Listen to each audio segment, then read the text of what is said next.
Biraz eğil can. Aynı zamanda 20 yıldan fazla Büyükşehir Belediye Başkanlığı yapan birisi olarak şehirler hususunda söyleyeceğimiz bazı sözler var diye de düşünüyoruz. Arkadaşlarımıza danışmanlık yapmaya gayret ediyoruz. Yol göstermeye gayret ediyoruz. Daraldıkları yerlerde onların problemini aşacak şekilde de çözümler bulmaya gayret ediyoruz. Baştan sona çalışmalarımız, değişik şehirleri yaptığımız ziyaretler bizim bakanlık olarak şahsım itibariyle de verimli geçiyor, bereketli geçiyor. İnşallah bu toplantımızda öyle olur diye ümit ediyoruz. Bir taraftan da biraz önce söyledi Sayın Valim, Samsat'ta tam bir sene kadar önce hepimizi üzen bir deprem hadisesiyle karşı karşıya kaldık. Aslında Türkiye bir deprem ülkesi, kim ne derse desin. Topraklarımızın %66'sı birinci derecede ve ikinci derecede deprem kuşağında yer alıyor.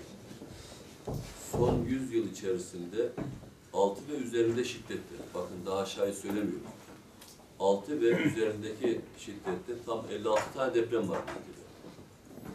Rahmetli olan insan sayısı 83 bin civarında.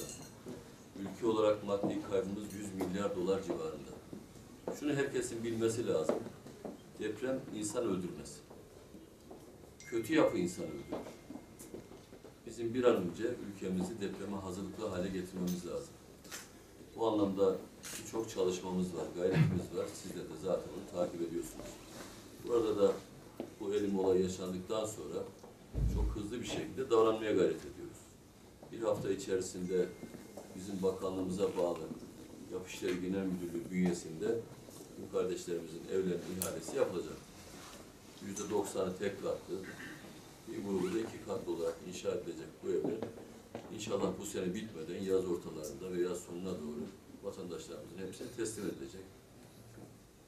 Onlar da şimdiye kadar biraz çile çektilerse de Allah bir daha göstermesin diye bir dua edelim. En çok sevindiğimiz can kaybının olmaması, zararları tazmin edilmiş olacak, evlerine çıkacaklar ve rahat edecekler diye düşünüyoruz arkadaşlar.